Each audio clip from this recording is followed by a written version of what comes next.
эрүүл амьдрал ба эрхэмсэг бүсгүйчүүд. За сайн байцгаана ингээд очирван эмэгтэйчүүдийн эмнэлгийн манд хөтлж явуулдаг эмэгтэйчүүдийн подкастын дараагийн дугаар эхлэхэд бэлэн боллоо. За энэ удаагийнхын дугаар би ерөнхийдөө одоо яг үржихүүн насны дээр явж байгаа залуу эмэгтэйчүүдийг урьж оролцуулсан байгаа. Ингээд миний өдөөс гурван сайхан бүсгүй хараа сууж байна. За сайн байцгаана бүсгүйчүүд. Сайн байна. За та гуравт энэ өдрийн мэндийг өгье. Баярлалаа. За хаврын өдрүүд хэрхэн яаж өнгөрцгөж байна? Бөө бас та гуравтаа нэг хэлж нэрээ. Хэн блэ? Намайг инх номлон гэдэг. За инх номлон дараагийнх нь. Намайг зайдаг. Өөсөн байна уу? За та гурийн хавар хэр явж байна вэ? Санаа сайхан юу байцгаа? За яг юуны тухай ямар хоо. Ерөнхийдөө одоо энэ чинь бас корона морона гэдэг тодорхой хэмжээнд хаалт хорой ингээд үүссэн байхад та хэд маань сургууль соёл ажил төрөл бус төрнүүд нь хэрхэн яаж өнгөрч байна? За ер нь бол миний хувьд гэх юм бол корона гэж хүмүүс аяга амраал уйдаалах шиг байна шүү дээ. Хараад хатаа их сайн хоол идэг болж байгаа гэж ер нь гэртэл байгаа гэсэн хүмүүс. Гэтэ миний хувьд бол яг сэргээрээ илүү завгүй байгаа. Би ч өөрөө бас төгсөг курс оюутан учраас хичээлээ хийн, тэгээ мөн хажуугаар нь ажил хийдэг. Тэгээд хэд хэдэн юм хийдэг. Тэгээд бас нэлээд завгүй л явж байна. Ер нь надад бол нэг карантины үе юм уу гэж бол мэдгүй л байна. Тийм. Гоё л байгаа. За ерөнхийдөө ийм байдаг. Манай подкастн дээр та гурыг орж орцуулсан шалтгаан юу гэхээр бид нар ингээд эмнэлгээр үйлчлүүлсэн хүмүүсийг аль болох ингэж оролцуулж бас ингэж санаа нэг зорилготой байдаг. Тэгээ яг подкастн дээр бид бас эмчтэйгээ хамтарч эмэгтэйчүүдийн асуудлын талаар ярилцдаг бол энэ удаагийн подкастаар илүү эмчхүүгээр зүгээр ерөнхийдөө залуу бүсгүйчүүдийн дотоод гоо сайхан болон тэдний ерөнхийдөө нэг юм юу гэдэг амьдралыг аль үзээс нь харж ийн гэдэг тийм сонирхолтой. Одоо ер нь бол та хэд ч юм бол 90-ад оны төлөөлөл болсон бүсгүйчүүд. Тэгэхээр ерөнхийдөө хэрхэн яаж альва юмд хандж ийн гэдэг сонирхол илүү сонирхолтой юм болов уу гэж бодлоо. За ер нь эмэгтэйчүүдийн эмнэлгээр хэр үйлчлүүлдэг вэ? За би болохоор Японд 4 жил сурч байгаа санхаараа тэмдэглэсэн байгаа. Тийм тэгээд ирчээд бас ер нь Японд байх хугацаанд ер нь эмэгтэйчүүдийнхаа талаар ер нь эмнэлгээр яваг аягүй завгүй өнгөрүүлж исэн мэлээ. Тэгээд энэ дээрээ ер нь ирснээс хойш 2-3 удаа ер нь ирээд байсан байгаа 2 сарын хугацаанд. Ер нь бол 2-3 удаа орсон. Тийм. Би болохоор нэг эрэгтэйчүүдийн подкаст гэж бас хийдэг байхгүй. Тэрэн дээр одоо ингээд яг та хэд үеийн залуучуудаа бас подкаст хийж үзсэн. Тэд нар бол эрэгтэйчүүдийн эмнэлийн талаар ямар ч ойлголт байдгүй. Ер нь эрэгтэйчүүдийн эмнэлэг рүү очдгоо. Тэ? Тийм. Гэтэ ер нь баг эрэгтэйчүүдийн эмнэлэг гэж баг байгаа. Баг мэддэггүй байх тийм ер нь. Харин тийм. Тэгээд нэг тийм эрчүүдийн хувьд болохоор нэг тийм ойлголт байдаг. За эмэгтэйчүүдийг бас ингэж эмнэлэг явах энэ талаар ерөөхдөө мэдээж шаардлага шалтгаан байдаг байх тийм. За тэр тал дээр болохоор би болохоор одоо эмэгтэйчүүд эрэгтэйчүүд ер нь ингээд ямар нэгэн байдлаар өвчснийхэн дараа хийх хүмүүс очдог шүү дээ. Би яг өөрийнхөө хувьд болохоор юмыг ингээд эхлэхээс нь өмнө ч юм уу мэдхээс нь өмнө очиж үзүүлээд ямар нэгэн байвал баг дээр нь ингээд дарсан илүү дээр гэж би боддог байхгүй. Тийм болохоор ер нь эртнээс очиж үзүүлсэн л дээрх гэж байна. Одоо ингээд корона гэдэг ерөнхийдөө бас нэг юм олон газруудаар олон нийгмийн газраар явж болохгүй гэдэг тийм юм байна шүү дээ. Тэр эмэгтэйчүүд маань ерөнхийдөө бас нэг өөрийнхөө эрүүл мэндэд хэрхэн яаж анхаарч байна вэ? Тэр талаараа та хэд одоо витамин ууж гин үү? Эрүүл мэндийн дасгал гэр орноор хийж гин үү? Юу хийж байна вэ? Ер нь бол тогтмол витамин уучдаг. Зөв өөртөө л хэмжээл бол гэх юм. Бас нэг ядраад байл заа нэг Б уучт юм уу ч гэдэг юм. Айрсмарс дундаад байл нэг Е уучт юм уу ч гэдэг юм. Энэ зөв өөрийн хүмүүсийн өөрсдийнх нь нэг мэдлэг байдаг ш нэг өөртөө юм чалсан тиймэрхүү юмар бол витамин яваа. Тэгээд яг эмэгтэйчүүдийн эмнэлэг рүү явдаг шалтгаан маань гэх юм бол нөө өөрөө яг явъя гэдэггүй. Ер нь өсвөр насны охтууд ч гэдэг юм уу өөртөө зориод очдог хүмүүс бол ховор байдаг бах. Тэгээд манай ээж их дагуулж очдог. Тэгэхээр хамгийн анхны удаа эмнэлэг рүү хэн ээж нь ээж ер нь одоолтлол орё гэж ингэж орохгүй л би надад ямар нэг өвчин зовж мэддэхгүй бол очихгүй шүү дээ. Ер нь охтууд маань бас тийм байд юм шиг байна. Гэтэ яг манай намгийн хилдгээр өөртөө тий бас зорж очиод үзүүлждэг байх хэрэгтэй байх. гэж юу бодлоо л да сая. Тийм тэгтээ бас нөө гэр бүл одоо тэр эцэг юм бас хараа хяналт нь бол бас ингээд гэр бүлээсээ шалтгаалаад шал өөрлөлтөө тийм завгүй тэгээд хүүхдээ ингээд өсөр хөрчдөг ч юм уу. Тэнгүүдээ зарим нь болохоор чи ингээд сар болгон үзүүлэх хэрэгтэй гэдэг. Манай 10 жилийн нэг хүн бол ингээд сар болгон очиж үзүүлдэг гэсэн байхгүй юу? Их чинь ингээд дагуулж өгдөг гэдэг. А тэгэхэд бол яг тэр үед бол надад юусоо тэгж зааж зөвлөх хүн нэг байдаггүй. Нэг тийм одоо ингээд чи очих хэрэгтэй тийм ийм юм гэсэн мэддэггүйсэн болохоор бас яг тийм зүгээр найзынхаа хүрээллээс л ингээд хайлт сонсдог. Би тиймэрхүү л байсан. Гэхдээ яг би яагаад өнөөдөр ингээд дандаа залуу охтуудыг ингээд сонгож энэ подкастаа оролцуулж байгаа юм бэ гэхээр мэдээж манай аймгийн өөрчлөлтөд хүмүүс болон сонсдог хүмүүс маань тий бас та хэдийн үеийн охтуудтай болов гэдэг үднээс та хэд бас нэг ингэж ийм байвал дээр шүү, тийм байвал дээр шүү гэдэг талаас нь хэлэх юм бол зүйтэй болов гэж бодоод байгаа. Яагаад тэр бас нэг зарим хүмүүсийн арга барил ээж хоёрын хооронд харилцаа гэдэг нь ямар байх вэ тий. Тэрнээс гадна бас эмэгтэй хүмүүстэй арай өөрөөр харьцах ёстой гэдэг юм шиг байна. Би ч гэсэн охинтой л тэр хаасан болов уу гэлтэй. Дөрөж нэг 10 жилийн дараа л тэр асуудал. Тэгэхээр миний асуудал биш манай актрийн асуудал гэж би боддог байхгүй. Тэгэхээр хоёр бас нэг тэр өнцгөөс нь гоё та гурав тэр өнцгөөс нэг сайхан зөвлөөд яриад өгөх зүгээр юм болов. Тийм яг өсвөр насны охтууд за би шууд өөр дээр аваад үзэл хангастай амар хичдэг гэсэн чинь амар санаа зовол яаж үзүүлнэ гэж амар хичдэг гэсэн байхгүй. Тэгэхээр ингээд очихоос амар айгаад за ингээд очих гэж хэлсэн ч гэсэн хотлаараа очсон ч магадгүй тийм тэр үед байсан бол тиймэрхүү байх байсан баг. Тэгээ одоо ч гэсэн ер нь тэгтээс одоо яг ингээд 2000-аад оны хүүхдүүд ч юм уу бас тийм хүүхдүүд бас ер нь гайгүй ингээд хуваараа шууд очиод үзүүлдэг болцсон мэлээ. Тэрнээс шиг би яг 10 жил таталт бол амар хичдэг байсан. Бүр яа нааш гэж яаж үзэх бол гэж. За яаж ийсэн. За би бол яг зүгээр нэг манай нэг найзын жишээ байдаг л та. Зүгээр юу ээж аав нэг юу хамт байдгүйсэн юм шиг байгаа. Тэгэл нөгөө нэг ер нь охтууд тэгж ярьдаг хоо одоо найзуудаараа ч юм хоорондоо ингээл нэг нь одоо эмнэлэг очих гэсэн юм шиг гэдэг юм ингээд ярьдаг найзуудаа ярихгүй найзуудаа. За тэгээд яриаг ингээд сонсонгууд болохоор угаасаа ингээд бэлгийн харьцаанд орч үзээгүй учраас ямар нэгэн тийм асуудал байхгүй гэж ойлгод юм байна л та охтууд яг ингээд найзуудаараа хоорондоо ингээд ярьдаг байхад бол угаасаа тийм зүйл үзээгүй учраас надад ямар нэгэн өвчин юу байхгүй ч гэдэг юм уу те. За өөр байхгүй ч юм эрүүл гэж ойлгодог юм байна л та. Гэтэ яг эрүүл биш ах тийм бас нөхцлүүд байдгийг бас мэдэж авсан байхгүй юу. Тиймэрхүү бас хичээл дээр бас нэг ганц нэг үзчихсэн. Тэрний яадаг вэ гэхээр одоо юу гэдэг янз бүрийн хурц үнэртэй савн одоо юу гэдэг тиймэрхүү зүйл хэрэглэдэг ч юм уу. Тийм. Тэгээ бас хурц үнэртэй тийм нэг ариун цэрэг хэрэглээд байдаг шүү дээ. Бид нар ч бас асар их өвчлөлийг үүсгэж идэм байна л та. Тэгээ тиймэрхүү юм өсвөр насны охтууд маань мэдхгүй за уусаал бэлгийн харьцаанд ороо гэж надад ямар нэг асуудал байх ёсгүй. Гэл энэ бол зөв байдаг зүйл гээд өөртөө илэрж байгаа зөөрөөдийг хүртэл ингээд ойшрохгүй яваад иснаар энэ бүр даамжраад ингээд том одоо хэцүү өвчин болж өөртөө юм байлээ.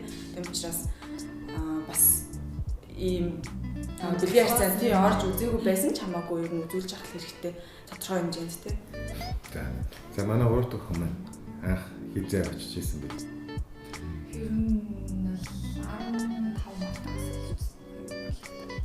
бас л гэр бүлийнхэн дагуулж очиж ирсэн. Оо яг өөрөө яг зорж очиж ирсэн. Өөр яг эмэлтугасаа л үзүүлэх хэрэгтэй. Тэгэхээр сар болгон. За сар болгон бүлээ 3 сар гэдэг бол читэл заавал үзүүлэх. Энэ дээр яг нэг эрэгтэй эмэгтэй хүүхдүүдийн хоорондын ялгаа гараад байна л да. Эрэгтэй хүүхдүүд болохоор ингээд одоо энэ нэг хүн болгоны нэг эрэгч үү эмэгч үү бодод идэг залуу үеийнхний боддог юм юу гэхээр бэлгийн харьцаанд заавал орсон тохиолдолд одоо юу гэдэг эрэгтэйчүүдийн имлэг юм уу эмэгтэйчүүдийн имлэг гэдэг юм зорих ёстой гэж байгаад байдаг.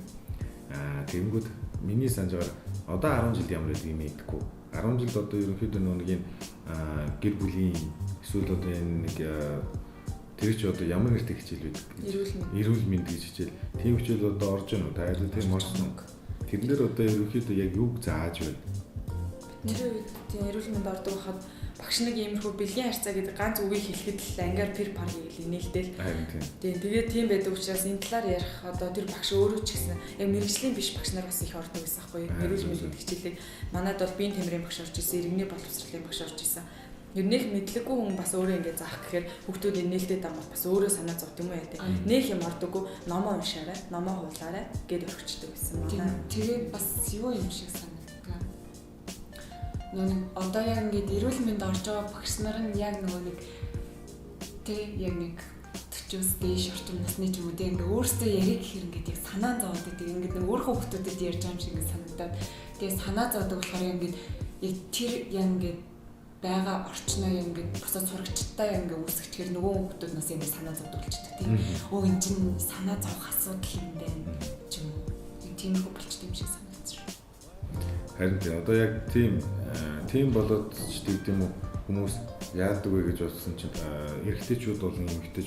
эрэгтэйчүүд бол эмэгтэйчүүдийн имлэг рүү явахдаа заавал бэлгийн айлцаандаа явдаг гэж ярьдаг тийм.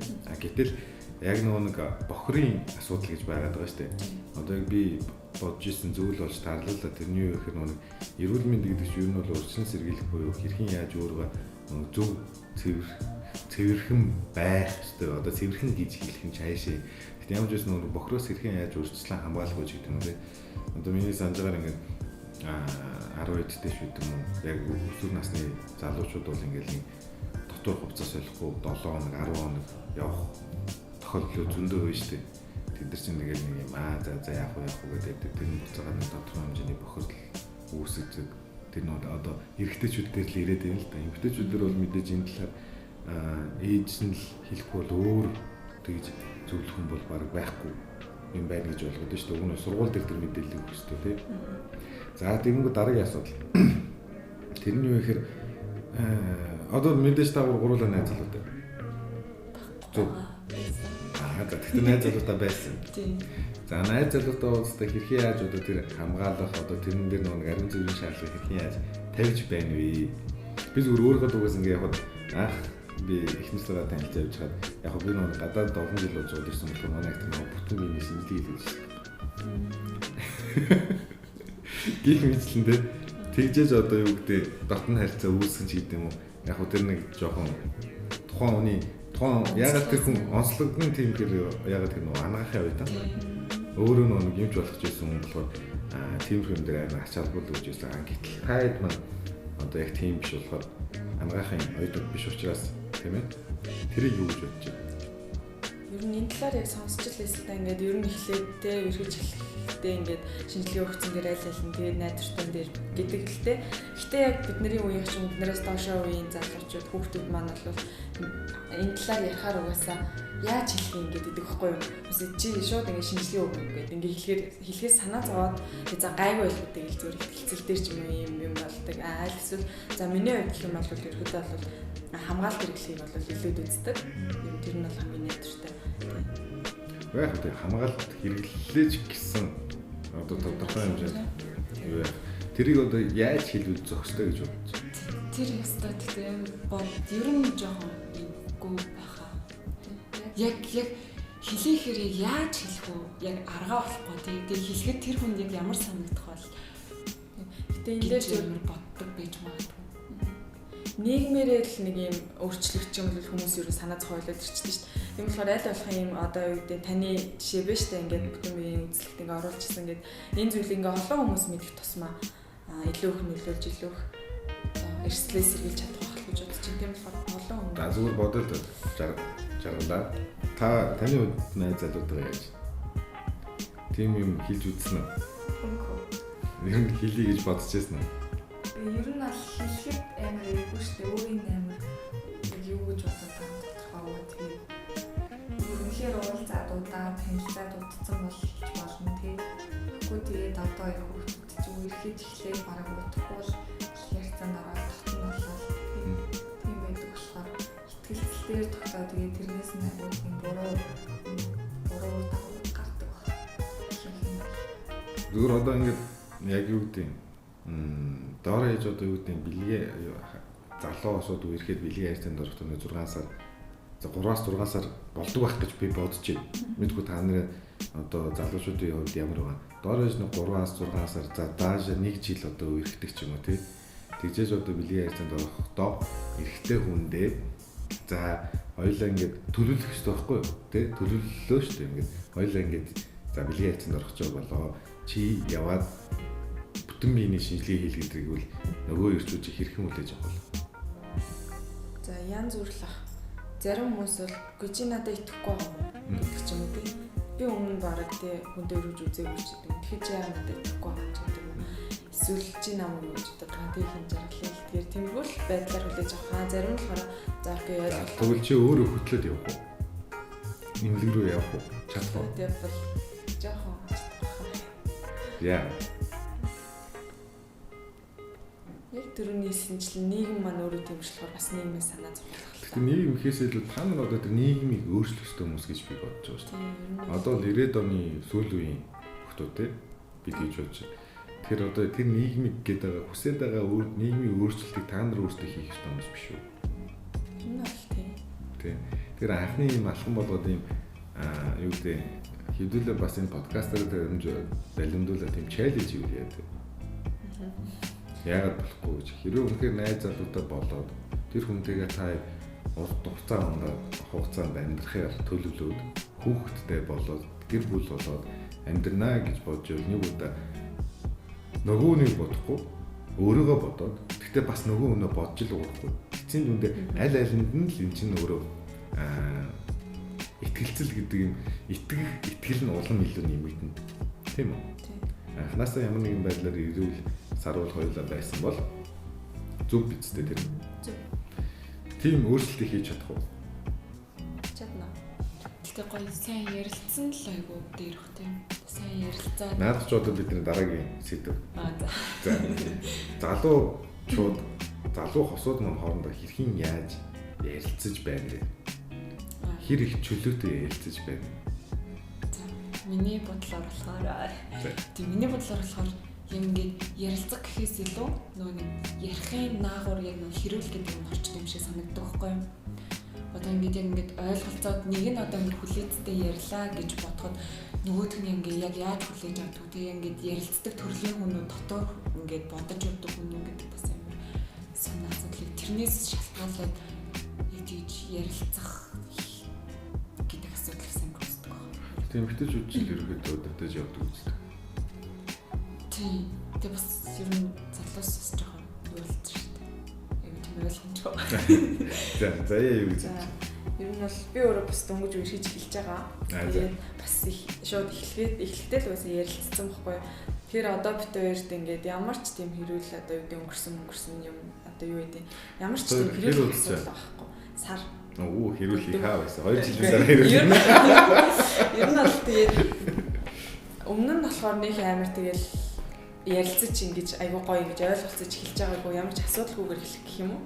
Тэгээд угаасаа аль нь ингээд 20 гарсан хүмүүс юм чаа бас өмнө нь хичээсэн лээж тараа тэр хүмүүс дээр ч юм ингээд ерөөсөө асуудал гараад хэрэлдэх юмнууд их байдаг шүү дээ. Асуудын дунд бол тэгээд миний бодлоор бол ерөөсөө тийм өмнөх амьдрал дээр сөхөгч юм эсвэл одоогийн байгаа байдал нь нэг нэгнээсээ нууцсан одоо өөрөө ямар байгаа байдлаар нууцсан ч гэдэг юм уу. Тэрнээсээ болоод маргалдах юм аюул байдаг учраас зөв нэг өдөр ингээд сууж агаад хэдэн цаг ч гэдэг хамаагүй ямар ч байсан бибинийхээ бүх юм ингээд зүү орох цаг болтлоо ингэж бибинийг мэдчихтэй. Ингэх юм бол цаашдаа ямар нэгэн тийм маргалдах асуудал гарахгүй юм шиг санагдсан. Яг сайхан дээрээ л байгаа юм тий. Харин тийм ээ. Маш зөв өнцгөөс нь хадж байгаа юм бэ. Яг болоогүй юм л да. Тэгтээ наад хандлага чинь зөв шүү. Наадгаа барьж байх ёстой зөв. За манай жаргалын үед юу? Жаргал бол одоо өөрөөхөө дууссан уу? Дууссан одоо бараг жил хагас болж байна. За хэрүүлээ одоо энэ хүнд нэг хариулт өгөөч. Тэр нь бол ярилцсан хамгийн зөв шийдвэр л дээ. Юу болж байсан хамаагүй ярилцсан гэдэг. Сүүлдээ удаад ирэхээрээ угаасаа би бинийг нэг дуурах нь цөөрөөд ч юм нэг бодоод байгаа угаасаа мэдэгдэн. Юмуд нь шууд аас юу болсон юу болж юм юу болохгүй байх гэд ярилцчихдаг. Би бинийг хараад өгнө ойлгочдөг л болчихдог. Гадна body language-ийг уншдаг болчихсон юм шүү дээ. Удаад ирэхээр угаасаа би бинийг аягүй сайн ойлгодог болчихдог байна. Яг анхандаа болохоор жоохон яг тэр хүн яг ямар хүнтэй анх уулзж байхдаа ингээд инээдэг байсан бол цуг жоохон амьдраад удаад үзэхэр бас тийм яг жинхэнэ өөрийнх нь аршин гараад ирэхээр бас яг яаж хүлээж авах вэ? 10 жилийн дараа хацаар хөдлөгдөг болчихсон шүү дээ. За өөр эмэгтэйчүүдийн хувьд одоо яг та ийм залуу эмэгтэйчүүд манай одоо энэ залуу та эдийн үеийн ирчүүд маань ерөөхдөө ямар шүү байна гэж дүгнэж байна. За ер нь бол нэг үе ингээд аяг өөрчлөгдөд байгаа юм шиг надад анзаарэгдээд байдаг шүү дээ. Яг манай үеийн хүүхдүүд нэг өөр одоо биднээс доош 2 3 насаар дүүч юм арай өөр биднээс 3 4 насаар ах хүмүүс бас арай өөр байгаа байхгүй. Тэр ингээд жил ирэх тусам амар сайжраад байгаа юм шиг санагдаад шүү дээ. Аль болох ингээд эмэгтэй хүнийг ойлгох талаас нь илүү ханддаг болсон юм уу гэж харагдаж байна. Тийм. Аль болох ярилцсан зөв ч гэдэг юм аль болох нөө боловсроод байна л та миний харж байгаагаар бол залуучууд. Би л миний харж байгаагаар манай үеийнхэн бол нэг нь жоохон ирчүүд нь жоохон хүн талтай хүн болон атман гэдэг тийм үе байсан. Одоо ингээд одоо залуучуудын дунд орохгүй байгаа ч гэсэн энэ тэнд ингээ явж байхад орой өчийн цагаар одоо коронавироос үе ч гэдэг юм те явж байхад эмэгтэйчүүд илүү дуруулахундаа их хэрэгэлсэн. Ирчүүд нь дандаа eerвэл халамжилсан тийм төр харагдаад байна л да. Уг нь бол миний үед бол эсрэгээр байсан байхгүй. Ирчүүд нь дандаа уудаг, ийддэг, зодтолдог, зодон цохон хийдэг. Эмэгтэйчүүд нь дандаа нөгөө залуучуудаас салгадаг, болиулдаг тийм байсан ч одоо энэ төр өөрчлөгдсөн юм шиг байна. Та хэдий үү гэж. Тийм, надад ч гэсэн бас айгүй хэжиглэгцэн. Одоо ингээд тийм ер нь охтууд нь айгүй хөлцөн, найзуудын хүрээлэл ч гэсэн тийм яг ингээд залуусаасаа илүү охтууд нь одоо ингээд эмэгтэй найзууд илүү ууй гэж санал тавьдаг ч юм уу тийм. Тийм. Тэгээд яагаад гэдгийг бол би их сайн мэдэхгүй юм шүү дээ. Миний бодлоор бол надад чи яагаад гэвэл зөв миний хувьд нөгөө хүмүүс чинь нөгөө гендрийн тэгш байдал мэдл гэл нэг хэсэг айгүй байдаг. Тэр нь одоо бүр хүч авсан гэдэг үү? Тийм, тэр нь буруу тал руугаа хүч авсан гэх юм уу? Эрэгтэй хүмүүс гэхээр яагаад арих угаад, эрэгтэй хүмүүс гэхээр яагаад зодтолдоод танхаараад байх хэвээр. Эмэгтэй хүн бид нар ч гэсэн чөлөөтэй юмараа, бид нар ч гэсэн юмэр гэсэн. Нөгөө нэг тэр гендрийн тэгш байдлын төлөөх тэмцэл нь арай буруу ирсэн юм уу? Миний бодлоор. Хүмүүсийн гендрийн тэгш байдал гэдэг дээр амар зөв хандаж, зөв явах юм бол эрэгтэй хүний эрхийг хүртэл ярьж болдог байхгүй. Гэтэл гендрийн тэгш ус байл гэдэг эмэгтэй хүмүүс ингээд цээжэд илтэд эрчүү та нар баг юуч штэ бид нар л ингэх хэвээр гээд баг ингээд нөгөө буруу талаар юм хэлээч. Тийм төсөөлөж болно л дээ. Яг бодит амьдрал дээр ямар юм. За жаргалаа нэг сайхан хэлээж. Бодит дээр ямар вэ? Нэг зүйл юм. За хоёр хин арай их долооногт шоудод байна. Тэгээд хүний хүмүүжлээс л болох багтаа бодвол. Яг ингээд эмэгтэйчүүд нь уугаад байх юм бас. Эмэгтэйчүүд уугаад байгаа юм шиг тэгж бас болохгүй ба. Тэгэхээр зүгээр яг хувь хүний асуудал эсвэл найзын хүрээллээс нь бас болно тийм. Ямар хүмүүстэй найзалж чинь, ямар хүмүүстэй нийлж чинь, юу хийж чинь гэдгээс бас шалтгаална. Эмэгтэй ч гэсэн уудаг хүмүүс байна, эмэгтэй ч гэсэн уудаг хүмүүс байна тийм. Тийм ээ аль аль нь байгаа л да. Гэхдээ яг зүгээр миний ажиглал тийм. Жишээ нь одоо би ингээд өмнө одоо ингээд юу гэдэг 7 оны 5 дахь өдөр нэг 5 туулган биш юм аа гэхэд нэг хэдэн сард нэг удаа яалчвал ингээд найз нөхдөөрөө гараал тэ ажлын хамт олноороо гараал энэ тийм донгээл орос онгоцоо нэг 10 ширээтэй газар орлоо гэхэд 8 ширээн дан эмэгтэй ч сууж байгаа шин. Дан ирчүүдээр ширээ нь байхгүй болцсон. Дан эмэгтэйчүүдээр ширээ бол амар их болчиход байна. Баахан найз охтууд ингээд бөөнө үрцэн тийм нэг ширээний харцууц байгаа. Гошоо чидэг. Тэр хөөцөдөл та хэд хэр харж байна. За би 3 10 хүн сонгоцсон юм шиг байна. Гэтэ энэ цааш илүү чөлөөтэй болох гэж бодож байна. За ерөнхийдөө надад нэг ийм санал байна л да. Юу вэ гэхээр одоо яг манай энэ эмнэлгийн үйлчлүүлэгч эмэгтэйчүүд дунд яг та хэдийн насны хүүхдүүдтэй тийм эмэгтэй хүмүүс их байгаа байх.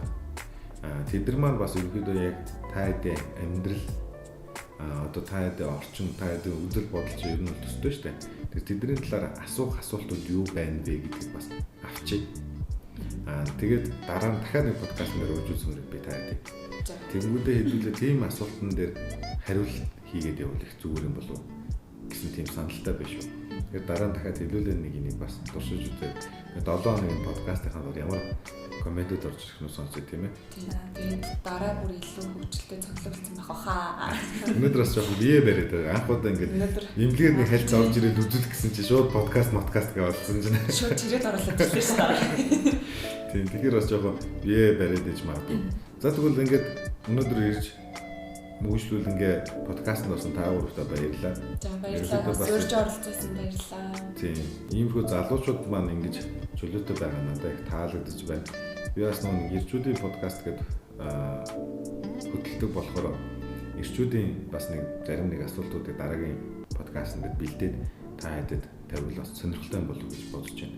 Ерөнхийдөө бас ирчүүд маань одоо юу бодож, юу харж тэ аль өнцгөөс нь харах нь тэр нь бас сонирхолтой болов гэж санагдлаа л да. За баярлалаа. За баярлалаа. За баяр.